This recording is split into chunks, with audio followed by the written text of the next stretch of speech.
Today I'm at Team Bath and I'm going to be talking you through the recovery phase of the front crawl stroke. Now you may be wondering, what can I teach you about the recovery phase? Does it really have that much of an effect on our performance? It is the recovery after all. Well, yes and no. And before you say it, it may seem slightly ironic that Windmill Arm Mark is doing a video about the recovery phase of the front crawl stroke. But believe it or not, I did once have a very nice front crawl stroke, and I can explain why I've now got this windmill arm stroke. So today I'm going to be discussing just that, explaining why the recovery is so important and showing you how it should be done.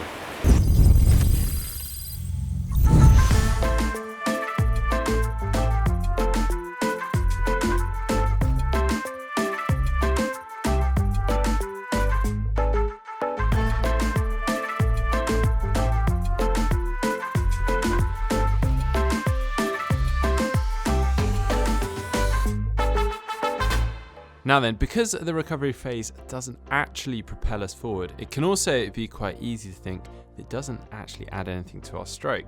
But in actual fact, it really does. It is really quite important. It helps to stabilise and balance our stroke, almost like a counterweight out of the water. It can add forward momentum to our stroke. It can also assist in streamlining your hand entry, and the speed of the recovery can help control and coordinate the timing of your stroke, including the timing of your breathing. So let's take a look at how you should execute it. The start of the recovery begins when you've fully completed the push phase at the back of your stroke. This should be roughly around your hip bone. As you finish this phase, it's time to start the recovery with no delay. It should almost be a continuous movement as you'll start to lift your elbow in an upwards and outwards motion. To assist this, ideally you want to rotate your body with both your shoulders and your hips moving in sync, rotating them upwards towards this recovering side. Obviously, if you're not at the stage of rotating, then purely focus on the arm movement rather than including the rotation as well. However, throughout all of this, it's important to maintain your leg kick to provide both propulsion and balance, particularly if you are rotating. With your other arm, you should have begun the catch to the stroke before moving into the pull phase. By starting this catch, this will also help with stability and balance whilst the other arm is recovering. Now back to that recovering arm, and the elbow should start to lead the movement around your body, keeping your hand below your elbow throughout. Use this forward and outward movement of your elbow to help drive your hand forward. If you are rotating, then you should maintain that rotated position until your recovering hand passes your head and your pulling hand passes the catch phase to begin the push phase at the back of your stroke. In this final part of the recovery phase, you should roll your body to switch your weight from the stroking side to the side that's about to finish recovering. This helps you transfer that momentum onto your leading arm in preparation for the next stroke, in which we would repeat the same recovery process on the other arm and begin rotating the other way. It's also during this recovery phase that we should inhale air. By rotating during the pull and recovery phase, this allows us to breathe as our whole body rotates around. In other words, we don't actually need to move our head that much, it just moves with our body. Obviously, if we're not rotating, then you should start your breath more or less as soon as your arm begins the recovery. As the hand passes the head, this is when the head should go back into the water and end the breathing, almost like the recovery hand is pushing the head back in. To practice this recovery, a few drills can be of benefit. In some ways, they can almost exaggerate the technique to help us. So the first one is the water polo drill. This is essentially a front crawl stroke, but with one very big difference. We keep our head above the water. To prevent you from moving your head around too much, focus on a point at the other end of the pool, such as the start block. Recover with your arm above the water as you would with a full front crawl stroke. By holding your head up, it makes any dead spots in your stroke very noticeable, as you'll lose momentum quite quickly. This in turn helps you to speed up the movement from that push phase to the recovery phase. And with your head being high, it promotes this high elbow, low hand recovery motion.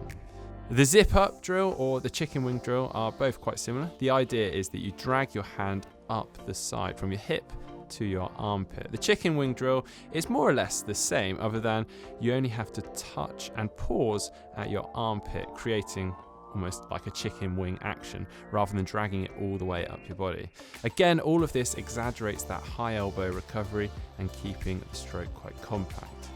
Another useful and easy drill is the finger trail drill. It's extremely similar to the previous, other than you drag your fingers lightly through the surface of the water. You should keep your hand close to your side, all of which promotes this controlled high elbow recovery action. Of course, my usual arm recovery in front crawl does have this rather straight arm, sort of windmill arm recovery that a lot of you have noted before in the videos. I did, however, come from a swimming background where I had a lovely pull stroke and a lovely recovery of a nice high elbow. When I did come into triathlon though, swimming more in the open water races, my stroke started to change in a number of ways, one of which was with my arm recovery. Now, this wasn't something that I instinctively thought about or tried to change. It just happened through doing more and more racing. Now, the reasons behind this are simply because when trying to swim in close proximity to other triathletes, trying to get an effective draft and trying not to get my arms tangled up with them, my arms started to come a little bit higher, a little bit straighter.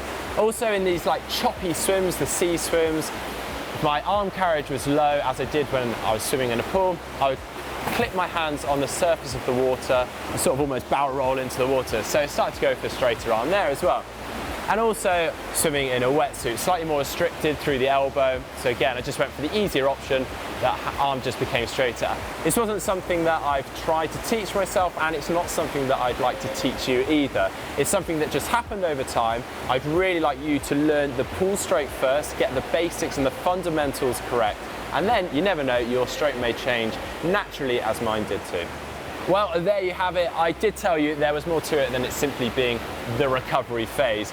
Do it correctly and you really could save yourself from wasting unnecessary energy and effort. Now, if you'd like to see more videos from GTN, just click on the globe and subscribe. If you'd like to see some of our other phases of the stroke, our catch phase video, then just click down here. And then if you'd like to see our video on the pull phase of the front crawl stroke, just click down here.